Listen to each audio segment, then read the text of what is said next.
শুরু হয়ে গেল 2024 সালের টি-20 ওয়ার্ল্ড কাপ। আর তারই সুবাদে ভারত ভার্সেস বাংলাদেশের প্র্যাকটিস ম্যাচটিও হয়ে গেল। সেখানে ঋষভ পান্ত আর হার্দিক পান্ডিয়ার দুর্দান্ত ফর্ম দেখা গেল। এই ভিডিওতে রিঙ্কু সিং আর মহেন্দ্র সিং ধোনির কিছু অজানা কথা জানাবো আপনাদের। বিশেষ করে রিঙ্কু সিং এর কথাটি যদি আপনারা শোনেন তাহলে কেকেআর এর ফ্যান হিসাবে আরো গর্ববোধ হবে। নমস্কার, আমি প্রীতিশ, আপনাদের স্বাগত জানাই ক্রিকেট স্ট্র্যাটেজিতে। টি-20 বিশ্বকাপে অভিযান শুরুর আগেই দাপুটে মেজাজে ভারত। শনিবার বিশ্বকাপের প্রস্তুতি ম্যাচে বাংলাদেশকে হেলায় হারিয়ে দিল টিম ইন্ডিয়া। এদিন ব্যাটে বলে অলরাউন্ডার পারফরম্যান্সের সুবাদে 60 রানে জিতে নিল টিম ইন্ডিয়া। ভারত 5 উইকেট হারিয়ে 182 রান করে 20 ওভারে। সেখানে ঋষভ পান্তের 53 আর হার্দিক পান্ডিয়ার 40 বিশেষভাবে লক্ষণীয়। আর 186 রান তাড়া করতে নেমে কার্যত নাজেহাল হয়ে যায় বাংলাদেশ। তারা সব মিলিয়ে শেষমেশ 9 উইকেট হারিয়ে 122 রান করতে পারে 20 ওভারে। বিশেষ করে আর্শদীপ সিং এর যে স্পেল ছিল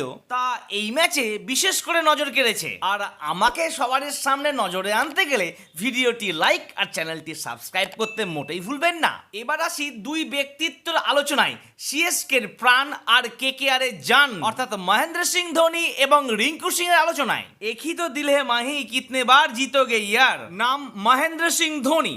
ভদ্রলোক শুধু মাঠের ভিতরেই নয়, মাঠের বাইরেও একজন প্রকৃত রাজা। ধোনি হচ্ছেন সেই রাজা যিনি প্রজাদের আগলে রাখতে জানেন, প্রজাদের ভালো মন্দের কথা ভাবতে জানেন। তারিখটি ছিল 10ই মে।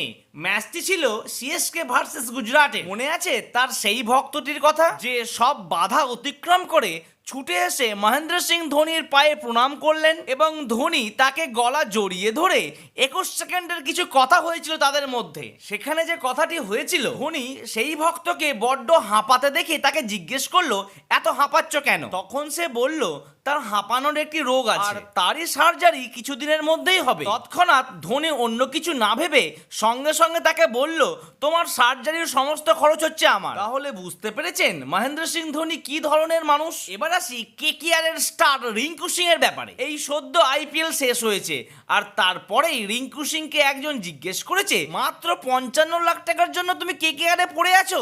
তুমি কিন্তু এর থেকে অনেক বেশি টাকা ডিজার্ভ করো। তার জবাবে রিঙ্কু সিং এর উত্তরটি শুনলে আপনি চমকে যাবেন। আর তার প্রতি যে ভক্তি ছিল আপনাদের আরো অনেক গুণ বেড়ে যাবে। রিঙ্কু সিং এর জবাবটি হলো এই, তিনি এক সময় 5 বা 10 টাকার জন্য খুব কষ্ট পেতেন আর এখন 55 লাখ টাকার মতো এত বড় অ্যামাউন্ট পাচ্ছেন। এটি অনেক। মোদ্দা কথা হলো তিনি যেটি বলতে চাইছেন, যতটুকুই তোমার কাছে আছে সেইটুকুই নিয়ে তুমি আনন্দে এবং সুখে থাকো। তবে হ্যাঁ, 2025 আইপিএল এ নিশ্চিন্তে কেকেআর রিঙ্কু সিংকে যোগ্য মূল্য দিয়ে দেবে, এটি আমাদের বিশ্বাস। কি বন্ধুরা, তাই না?